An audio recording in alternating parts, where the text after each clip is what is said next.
Week 39, and Liz is awake. Yes. She wakes up like top of the episode. Vacation is over. Yes. So, yeah. She's worried about David at first.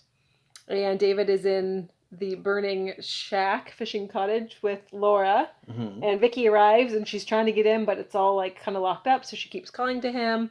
And Laura tells him to quickly tell the Phoenix story before it's too late. So he is, and he's kind of in this kind of trance, but he's worried and wants to get out of the fire too. We just skipped the story. It would have been plenty of time.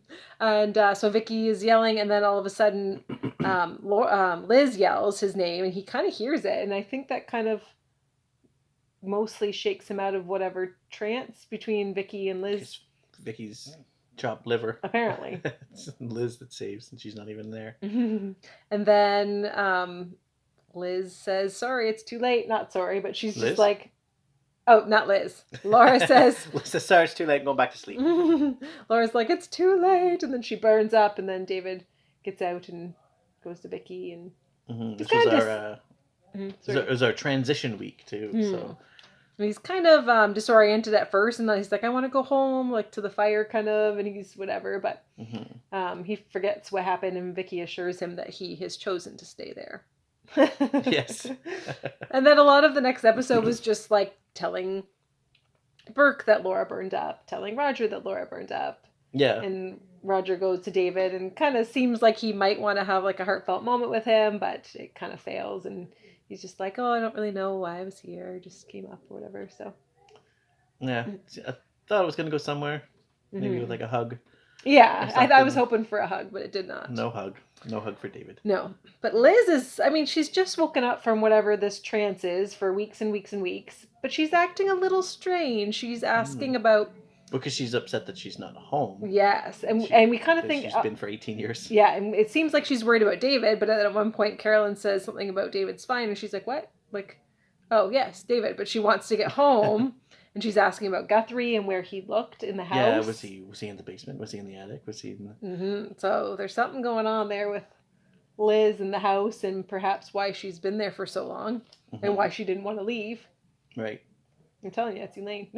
You guys don't get that unless you've read the first book of Dark Shadows. But yes, it was Elaine. She's hiding someone or whatever who is now dead if she's been gone that long, and she was providing them food. So I don't think that was really it. But you don't think she's got someone locked up in the basement? They'd be dead. She's gone for 5 weeks unless they were eating rats. Right, they might have been dead. They might still be dead. We don't know. She just came out. We just saw her go down there and come back out.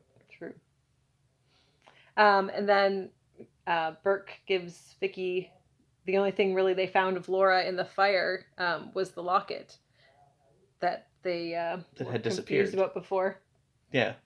So how did she get it again? The other Laura that burned up in Phoenix had it, and then she had it, and now it's... Anyway, so that was the only thing left. And...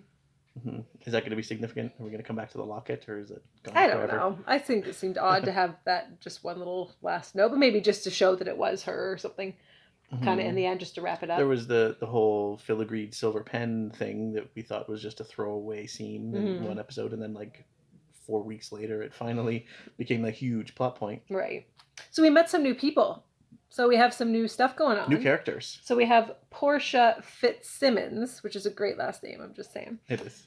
And a great first name. She has come to get some artwork from Sam. She wants to shows up at his door. She wants to have a Cold show. Call. And she thinks his stuff from 10 to 12 years ago is going to be very popular soon, and she wants to sell it for a great price. So she's kind of telling him, I'm going to give you 2 weeks or a week or whatever to go and buy back or get back anything from that time period that you've sold.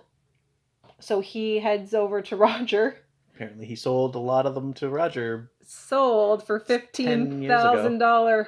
We're going to call it hush money. Yeah. To not say what really happened at the accident. Which Roger was driving the car that sent Burke to prison. Roger agrees that if he can find it, he can have it back for $50,000.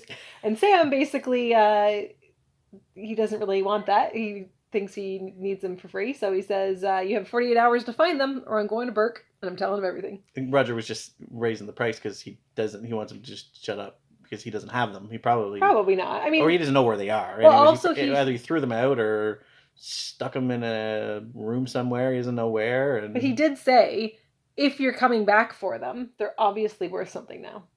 True. So I think he just knows that they're worth one up. But maybe not. True. I don't know. I got the impression that he just didn't know where they were.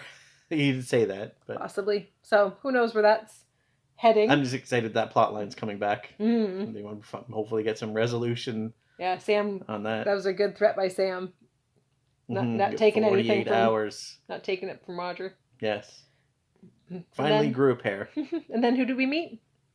And then we met a strange sailor at the Blue Whale. Yes. Who was there? Maggie and Joe. Maggie and Joe were on a date at the Blue Whale, and someone just interjects, "Oh, I'm sorry, were you talking about the Collins family?" Yes. Liz Collins. And Maggie's not sure she wants to say much to him. I mean, he's a stranger, so she doesn't give him too much information, which is good. But he does ask a few questions and says he's not from Collinsport, but he spent a lot of time there. He hasn't been there in years, so. He didn't say how long, did he? No, he just said it's been a long time. And he gave his name? Jason McGuire. Not to be no relation to Jerry. Jerry. No, it's spelled differently too. Right. And then, so that's kind of just curious information at that point. Right. And then we skip to Liz coming home, and David's all anxious and nervous about her coming home because he says last time he saw her, she looked dead. Which she did. She was just lying there, like in the bed, Yeah. and I understand. Although I think, was it Vicky with him? Vicky was like, you didn't even see her. And he said he did. He did go in and see her, which we didn't see, but obviously. Well, and he saw her before she was in her coma too, when she was still kind of sick. He saw her in her room because she was talking to everyone, trying to get anyone to stop them from getting her out of the house. And you realized quickly that David's not going to be the one to stand up for her. Yes, and then Liz was still acting strange and asking more stuff about Guthrie, and we were just not really sure why until...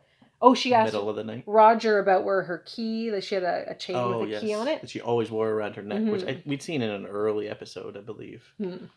So she gets the key and goes down into the cellar, into that weird room where all the sobbing voices, or like Vicky had heard early on, those sobbing women or whatever from there. Yes. So she went in there, was in there, the clock tells us 10 minutes. And she came back out, and Vicky came down, and she was all flustered. Liz was all flustered and made her promise, like, don't tell anyone I was down here.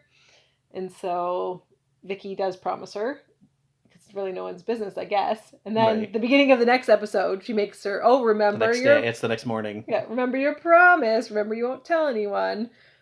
Well, stop bringing it up then. I totally forgot about it. But when Carolyn comes in, Carolyn says that she heard her mother up that night. The night before. She denies. She could have just said I went down for a glass of water. Right? She said she knew like the creak of the door and the creak before, like on the floorboards just outside of her door. But then she's like, no, I wasn't out at all. Right, Victoria? Right? You came to my room to check on me, Victoria. Yeah, I'm a great liar. Don't ask Vicky to lie for you ever. Ever. So I guess that's that for now. I don't know. Yeah.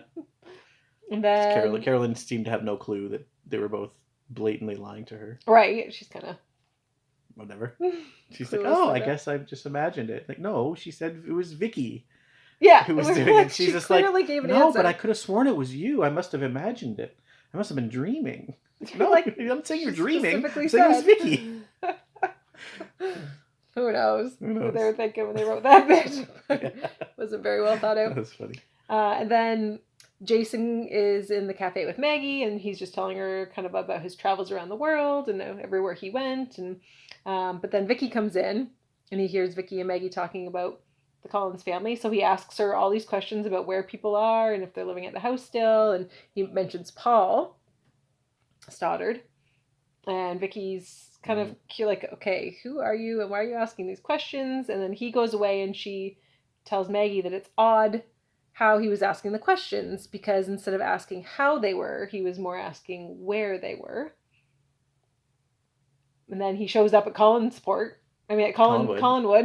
and kind of barges in. He like forces his way in past Carolyn, basically. He's like, oh, I'll be here until I can see Elizabeth. And then she all of a sudden is all giggly with him. Yeah, well, because it's Carolyn. Carolyn's just going to fall for any handsome stranger from out of town. Shows up at Collinsport. Apparently she does. A new man in town. He's just like telling her about his travels, and she's giggling, and she's whatever. And so she goes to get Liz, and Liz comes down, and she's very shocked. She, Jason. Mm-hmm. So you thought I thought it was going to be Paul, and he was just saying his name was Jason, but she confirmed that it is in fact someone named Jason.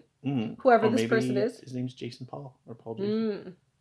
So I have no predictions because I don't know where they're going. I don't know who these people are.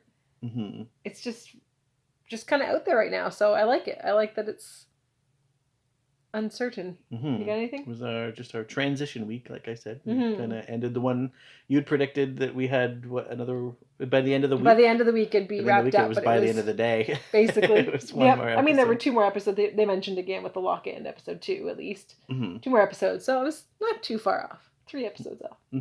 And then right into a new plot line. No overlap. Last time there was overlap. We had when the Matthew storyline was still going on. Laura showed up at the diner a couple days early, and she had to sit there and wait for her plot line to start. But at least we had seen them, and all of a sudden we were like, "Where is this going?" And then new characters right in there. So so we kind of got part of the old plot line back with the manslaughter thing. A little bit. I don't know if it's going to go anywhere, but right. Well, in 48 hours we'll find out. We will. Who knows how long it's been at this point? Yeah. All right. Okay, that's it. Yeah. All right. Bye. Next week.